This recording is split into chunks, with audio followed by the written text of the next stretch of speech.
you'll notice an improvement, well, hopefully an improvement this time with the headset.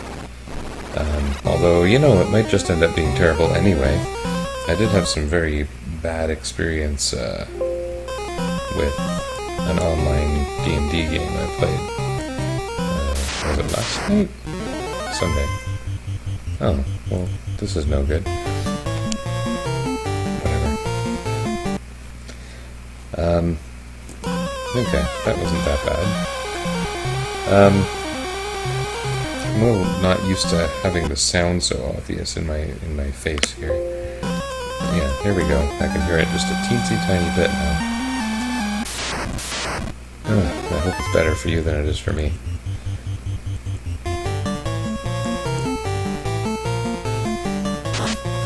Anyway, my plan this time is to go straight for the wizards, because nothing I'm going to find here is really of value. I don't need any of the equipment, so basically anything I get is cash.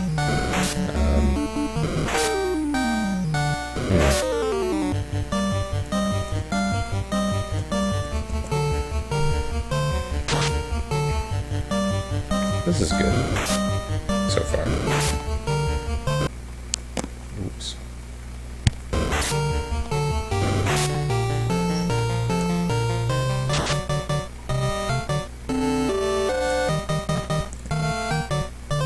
With one guy left, I'll have an opportunity to cure the poison, which is a bonus. I forgot to even look up whether, and this is something I feel like I should know, whether it makes more sense to use heal potions in battle or out of battle. But let's see what we can do here.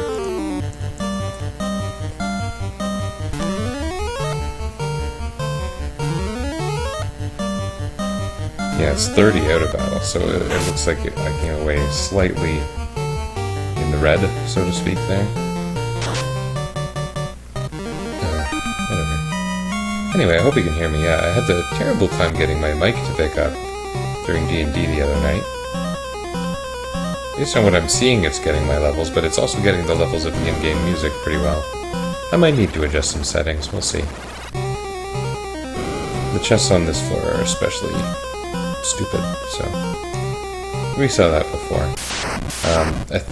If I remember... Ooh, these guys are a little strong.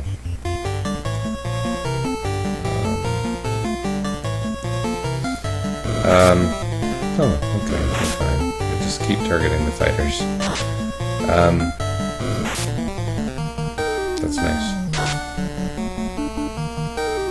I overestimated how strong these guys were going to be.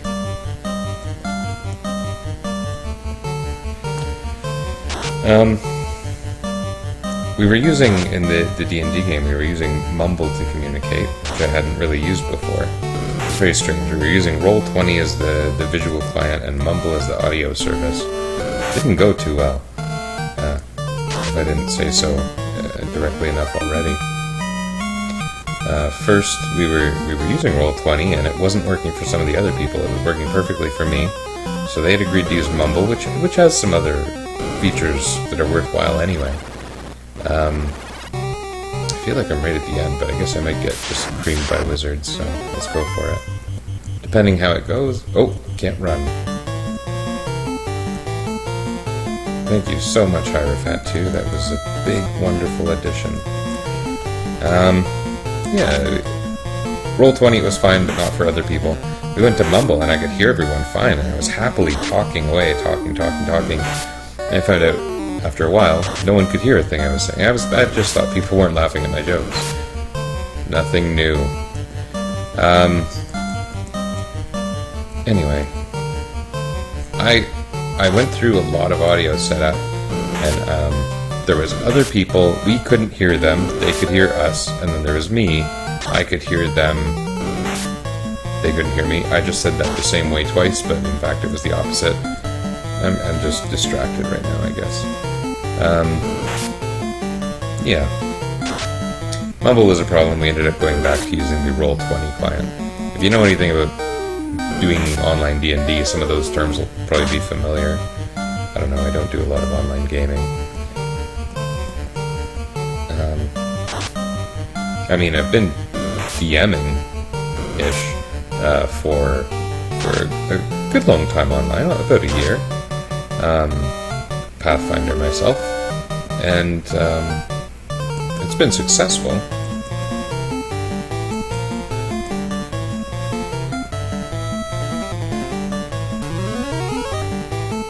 It was much worse with this other group. Oh, that's stupid. That was me trying to get the poison clear before the end of the battle. Took a bit of a risk. Oh, wood got a level. That's nice.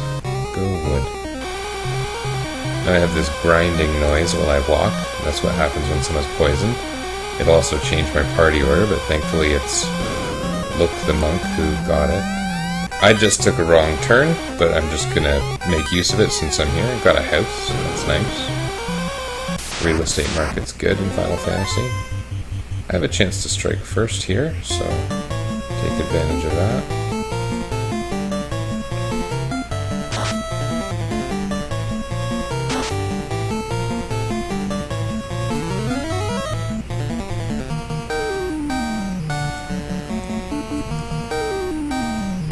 I'm allowed to use heal potions outside of battle, but not pure potions.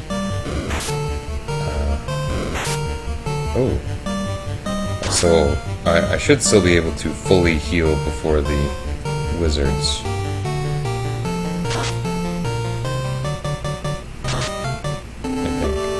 I wonder if I'll be able to take an immediate run at Astos. We'll have to look at that. I did just get the house, but that seems like a weird thing to squander at this point. Houses have a pretty high cash value.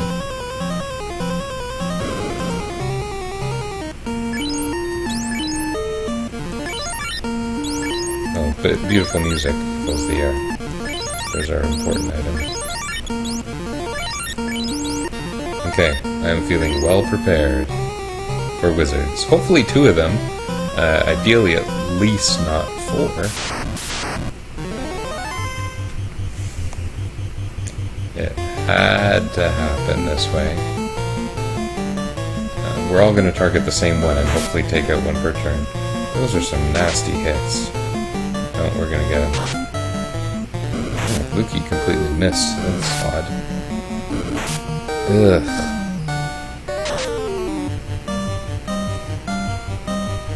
I don't know if this is going to go much better. As long as we live. If 2 people live, it'll end up being okay. Maybe I should even have Luki healing. Let's try that, because this isn't going... I mean, it's 4 wizards, it's going to suck no matter what happens, but this...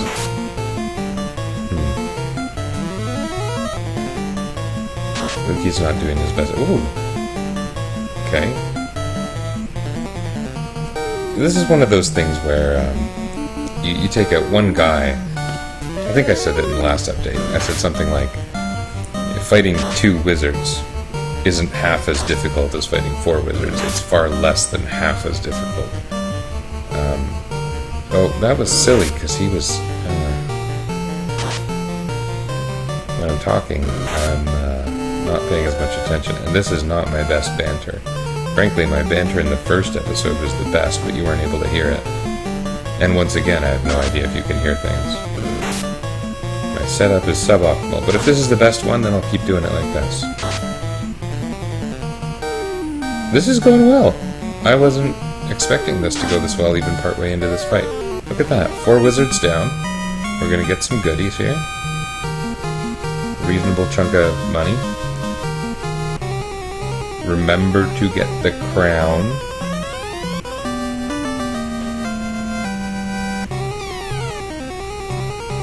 Okay. Maybe remember to heal.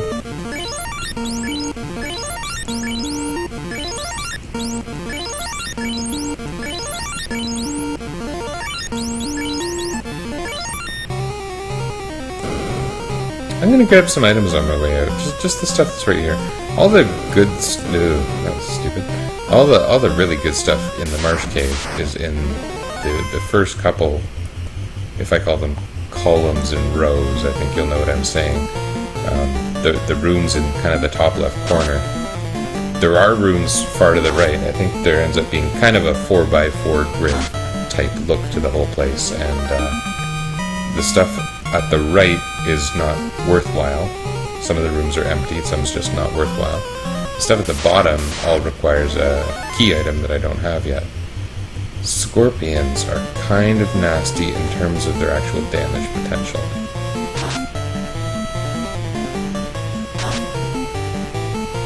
Okay. Oh, and they're poison. We needed more poison. Marsh Cave is probably the point in the game where people get poisoned the most. I don't believe another dungeon where there's as many enemies that can poison you.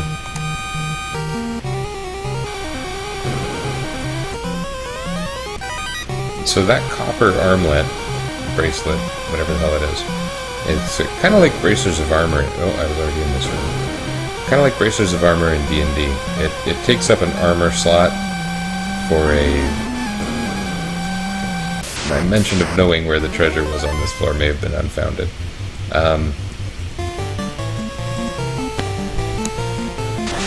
Takes up an armor slot. It doesn't penalize your evade at all the way heavy armor does, but it doesn't protect you especially well. So it protects you as well as wooden armor, which my guys are all better off. Tick and Wood are wearing chain armor already. And Lukey, he's got his natural monk bonus, so he's only taking, he's got an absorb naturally equal to his level, which I don't believe the glitch will be affecting anymore. We can look at that again maybe, but his absorb should be equal to his level, and given that we're around level 8, it's a lot better than that copper bracelet would provide. And indeed, his absorb is 8, equipping the armlet that would increase absorb by 4 would actually set it equal to 4. I'm just hesitating because I'm realizing that if I don't cure the poison, Lukey will be in the top, and that would be unfortunate, even though it's very likely Tick would just get poisoned again. So I'm playing some odds here. Worked out well. Okay.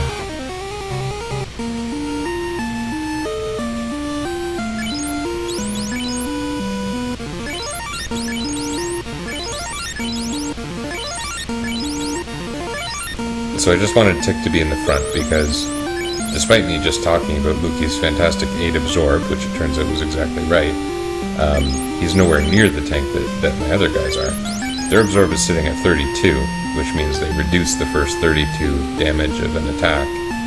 Or 32 is it dumb to tell you that 32 is bigger than 8? But they also have quite a bit more HP. So I really want Tick and Wood to be the guys taking the hits. Oh, that was stupid. Okay, really evidently I don't know what I'm talking about with the Marsh Cave. And I don't think there's any chests I really want on this floor, but we'll have a look. I think we can take our time going out. The worst thing that's going to happen in terms of battles on this floor is everybody gets stunned, and then I get hit for 1 damage over and over again until everybody's dead. And this is something the Final Fantasy board calls paraplinking, referring to being paralyzed and being plinked to death. Damage going tink, tink, tink, tink against your armor, but you still die anyway, because everything does at least 1 damage. Happens all the time. I say tink, tink, tink when something doesn't do much damage. It's different from plink, plink, plink. But paraplinking is still the term. I acknowledge that it's paraplinking, not paratinking.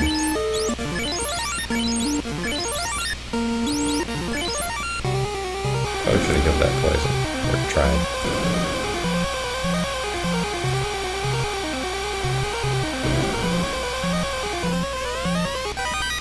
Yeah, that's one of the chests that's duplicated on the other floor.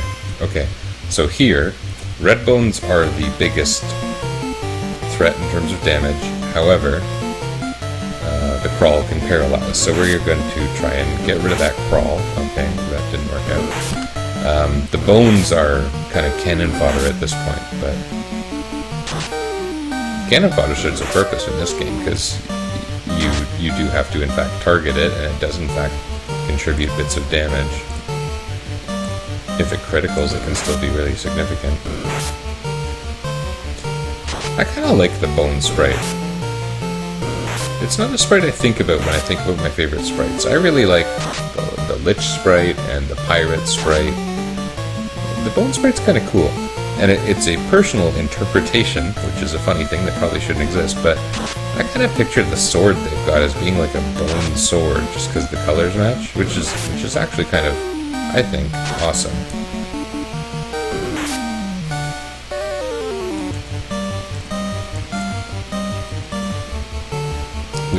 We may end up with a scenario here where we run out of pure potions before we can get out of the cave. In which case I probably wouldn't run up to challenge Astos. The Astos fight is weird, and it's a barrier in a lot of challenges. My challenge isn't that challenging, it's just weird. So, anyway, the big problem with the Astos fight tends to be he nearly always kills a character on the first turn with a death-type spell. I don't really need these chests. In fact, I'm not going to go for that other one. Forget it. Oh, look what just happened.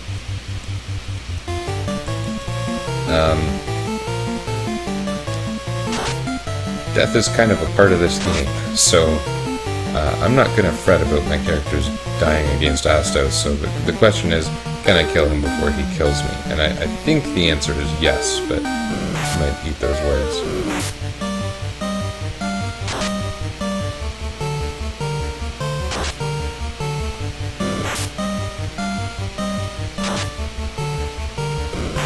My response rate is still 7. That's a fun fact for you.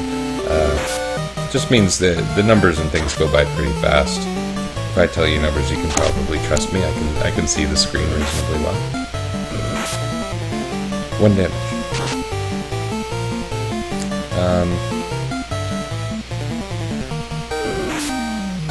Later Final Fantasy games, the numbers kind of pop up on screen.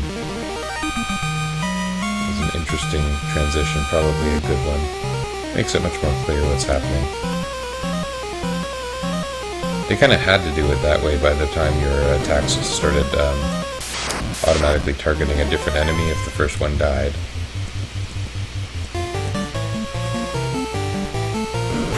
Because otherwise you literally wouldn't know who you were attacking with information like ghoul. Which ghoul is being attacked.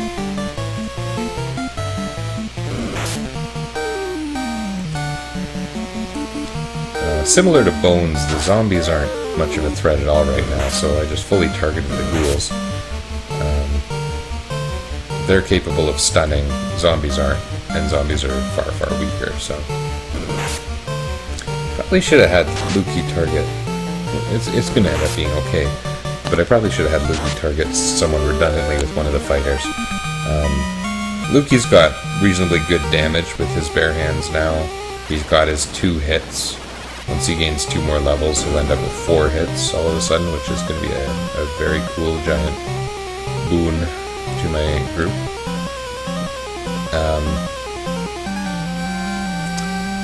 I think I might just walk up to Astos' castle. Let's see how that goes. Oh, well, this might be a difference maker.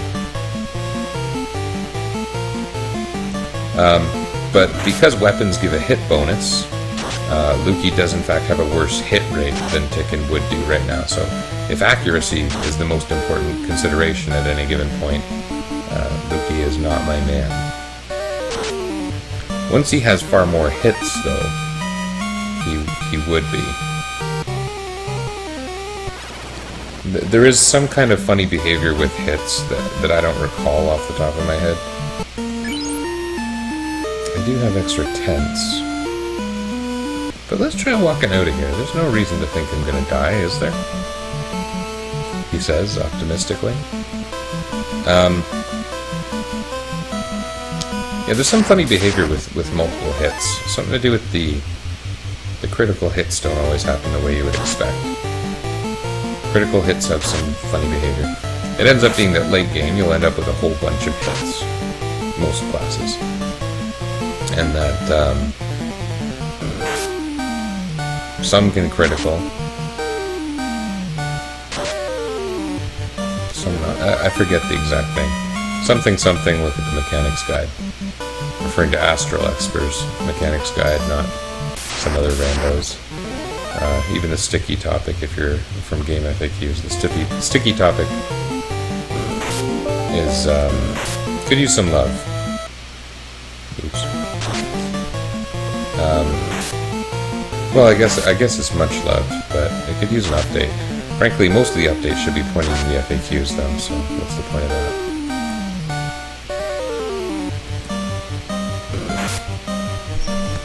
The sticky topic used to be full of kind of uncommon information about, somewhat about mechanics and glitches and stuff. That is mostly covered under separate cover. At the time it wasn't. What's the difference between a board FAQ and a regular posted FAQ? That is a good question.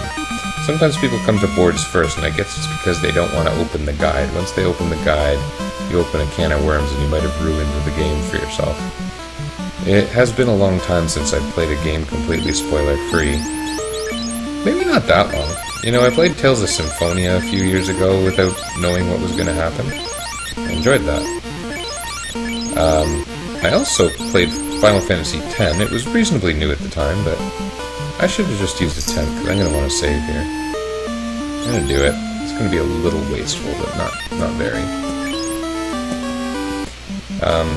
Playing Final Fantasy X without having a sense of how characters would develop and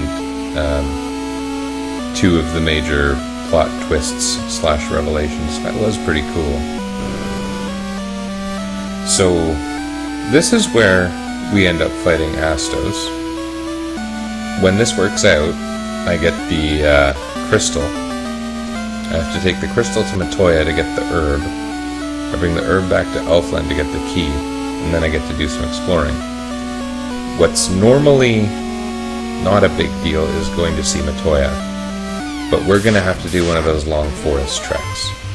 There's not really going to be that much danger, really, for me, but it is going to be a pain in the butt, so that'll be great fun. My damage is a little low here. Oh. Okay, that was Tick being instant killed by Astos. Let's see how the rest of this goes. Okay, him doing the physical attack against my least defensive character is not that bad compared to the kinds of spells he can do here. Luki is not going to do significant damage without critical hits. He also just got hit by slow 2. That makes it so that your character can only do one hit in combat. Off the top of my head, I honestly don't know if that affects Luki's 2 hits he gets for being a monk, but I think it does. So far he's only got twice. Okay. That was a hit all spellfire too, so okay, now we got lightning too. Luki's dead. So this is generally not going well. But you know, if they're and then slow. So now we're waiting on a critical hit to happen or would to die. Which, yeah, okay, critical hit. This could still happen. I think it is improbable, but it could still happen. There was a little bit of damage in the first place. Dark didn't hit, which is a bonus. Wood's not doing so well. So he's hit by slow. He's only got one attack. Oh, goody. That was a waste of everyone's time. Okay. There we go. I'm glad I used a 10. It paid for itself. I thought it was wasteful, but it's paid for itself.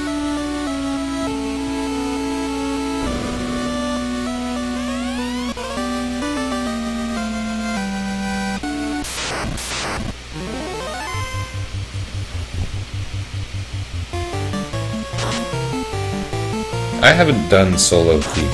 Solo Thief sounds like a nightmare. I'm not really a challenge player for that matter. I'm kind of newly into challenges in a few of my favorite games.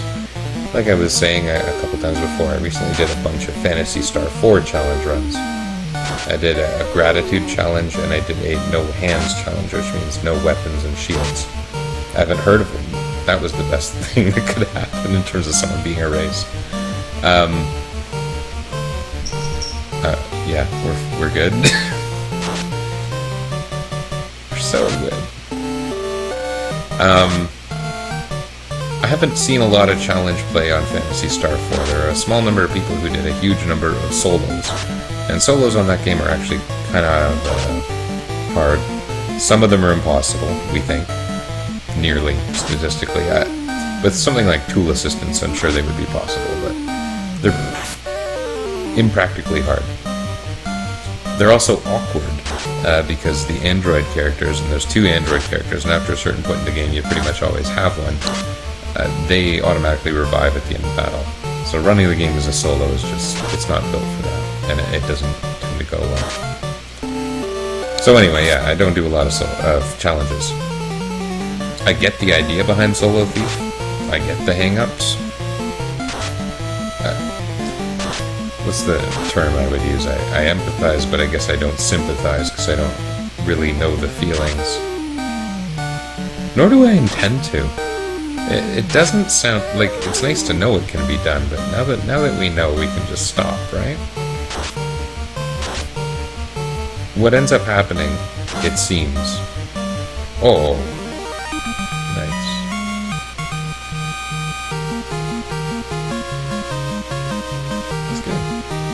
Really good. I'm excited by that. This also gives me a chance to bring Mars back in, and he could use some levels, so I think I'll do that. So I'm gonna heal my dudes a little. Just a little. No, maybe more than a little. Too risky. Too many ogres. Okay, so now I have the crystal and the crown. This is cool. This is going well.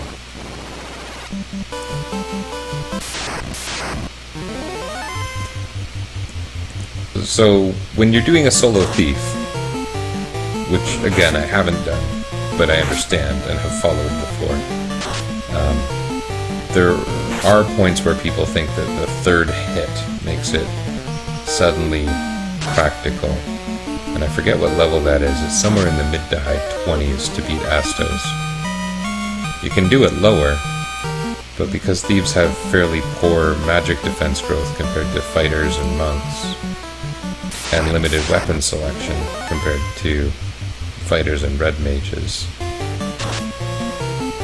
it's sucky. Basically, that's how you phrase it, is it's sucky. And the reason that a solo thief is actually worse than probably a black mage or a white mage is they have the ability to cast the hold spell and the mute spell. Black mages have damaging spells. They can put some hurt on Astos. Not a solo thief.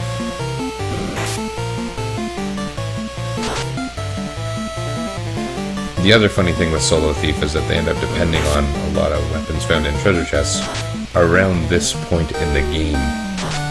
And I mean through endgame. So, one of the next magic swords I'm going to get is the Rune Sword, which is pretty good, not as strong as some others, but by a marginal difference. But it has a slightly higher critical rate. And then later on you got the Coral Sword, which has the same power as the Dragon Sword, same hit rate as the Dragon Sword, but has again, one step up from the Dragon Sword hit rate, as I recall. What am I even doing here?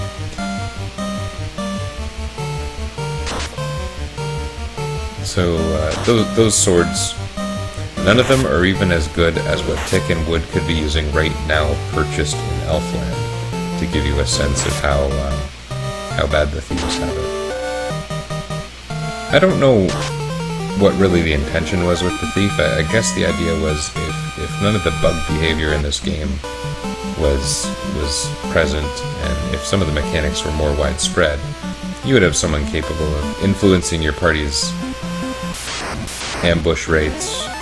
Oh, that's nice. As well as running successfully. But they really would have been better with a better hit rate, even if just as ninjas, and that would have added a lot of variance. And that's a very common thing you see in hacks of this game, mods, if you will. People want the ninja to be effective. A ninja, for the uninitiated, is a upgraded thief. And the ninja still basically sucks. There are people who would disagree with me. I used to be a big arguer on the FF1 boards on a game I think use about the difference between a red mage and a thief. There's no question, really, that a red mage is better than a thief in pretty much any respect. I'm going to revive Mars.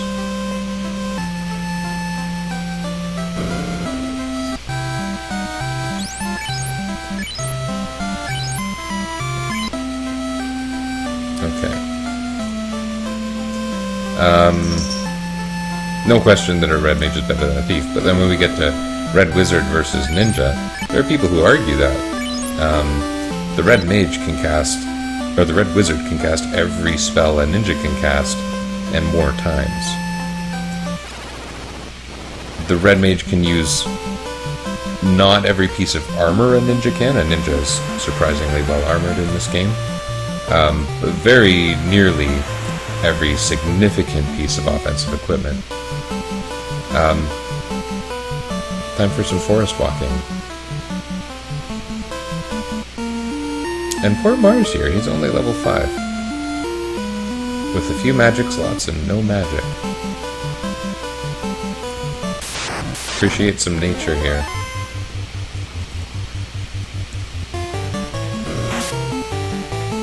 I think Mars might still be wielding a rapier, but who cares? These are low-level enemies that I would have seen at the start of the game.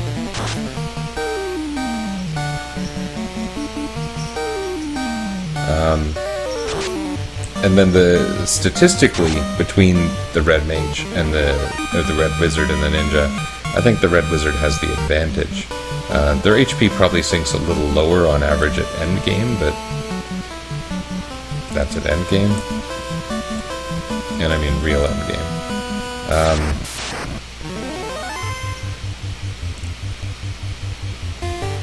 Their hit percentage is actually slightly better, which means they start hitting harder slightly earlier, about, I guess, a level earlier in general. It makes some weapons more effective for red mages than they are for red wizards than they are for ninjas.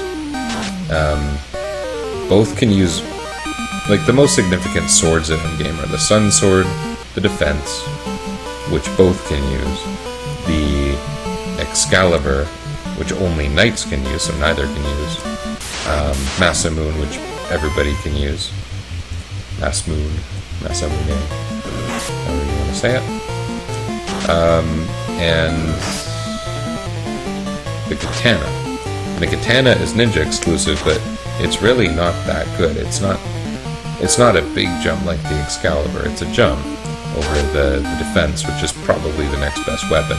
Defense has a lot of advantages that make you probably want to equip it anyway. Well, one big advantage. A built-in evasion spell that's really good.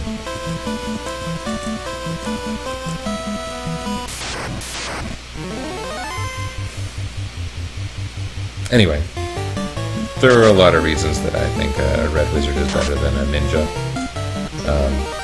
Access to higher level magic at all times, healing spells, evasion boosting spells, but probably the biggest, most obvious argument ever is not having to use a utter deadweight class for half the game.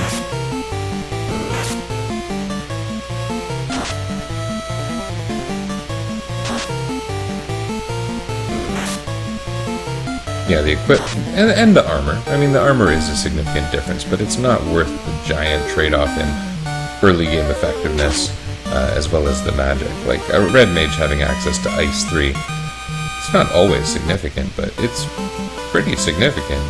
That's a real damage spell, a real mass damage spell that the red mage gets that the red wizard gets, the ninja doesn't. Red wizard also gets more charges. They get those healing spells, which are of course handy. Things like life.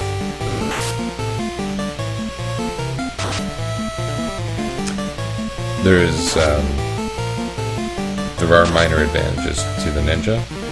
Not worth it. Not even close to worth it. Not better than other classes, certainly.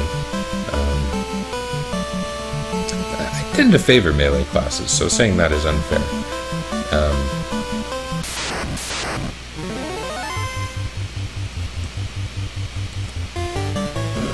Yeah, my argument in calling...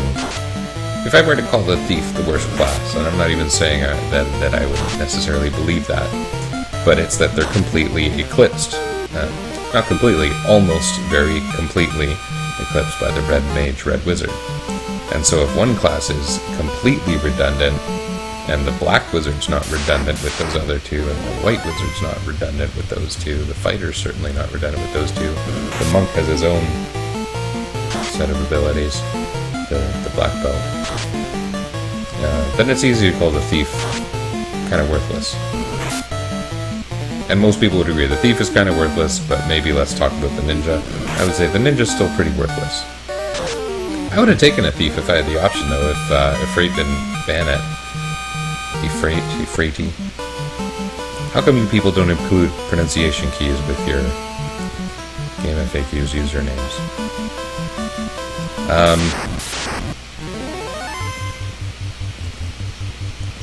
I would have taken a thief for variety, because you can have two of the same class, and I kind of don't like that. Like, I wish Tick and Wood, for example, didn't share the same sprite. That's just me being particular, though. That's my own compulsion.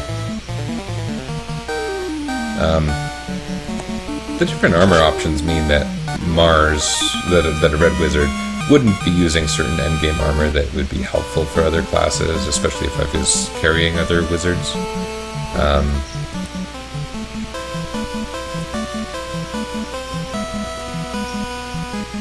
And the ninja gets pretty good endgame gear. They can wear a few pieces of heavy armor. They can use all but the strongest shields, all but the strongest helmet. They give the heal helmet a practical home. But that's not going to make me pick them over a red wizard, ever. Okay, that was me appreciating nature. The forest near Matoya's cave is officially appreciated. Until I enter and exit Matoya's cave.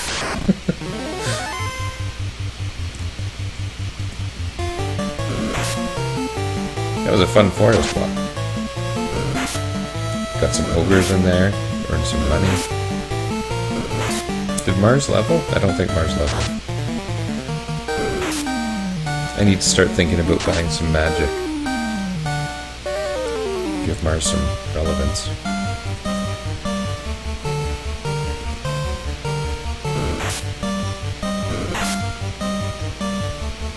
Right now, using Mars instead of Look is pretty much a matter of making it more likely that I can survive things later.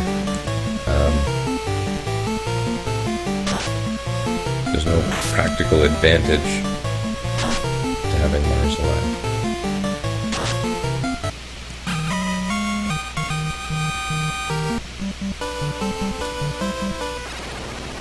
Tell me I didn't forget something and do this all for no reason. Here's Matoya.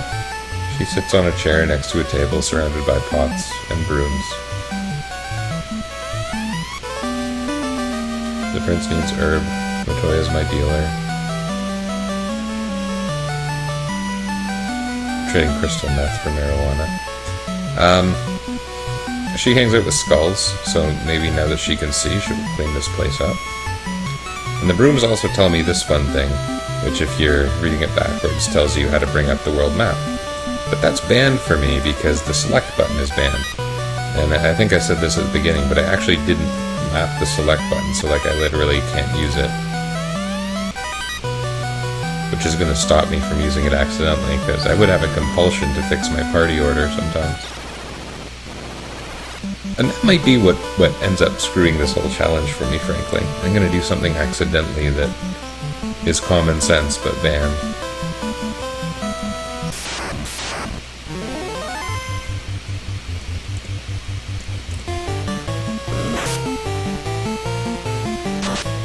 using the spell more than once. That'd be an easy one to accidentally overlook. It's interesting. I never really thought about it, but that does mean I only get to cast the fast spell once per battle. That'll be fine, of course, but...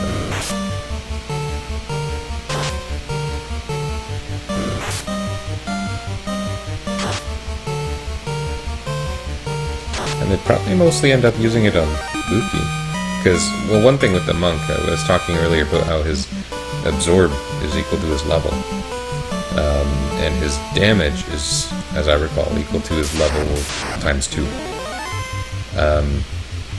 His critical rate also grows at a rate like that, I think equal to his level. So by endgame, he ends up having a super high critical hit rate. Well, not even by endgame so much as by max level, which I don't think. I hope I don't have to go to max level. But once he's criticaling so often, he becomes my best damage dealer, regardless of his actual damage numbers. Although, if I were to attain max level, he would also be my highest damage dealer. The black belts actually get totally crazy by endgame. You're not even by endgame. Again, I'm talking about max level, not typical endgame. But what happens is they get not the highest absorb, but close. Depending how you build them, and by build them I mean what level they gain as a black belt, they can end up with a high natural status and magic resistance. And actually, that was part of the reason I wanted to keep Luki alive. I kind of forgot. Damn, that was stupid.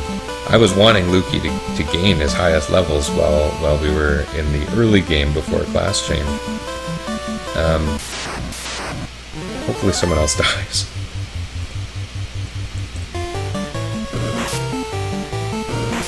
Yeah, that was a mistake. It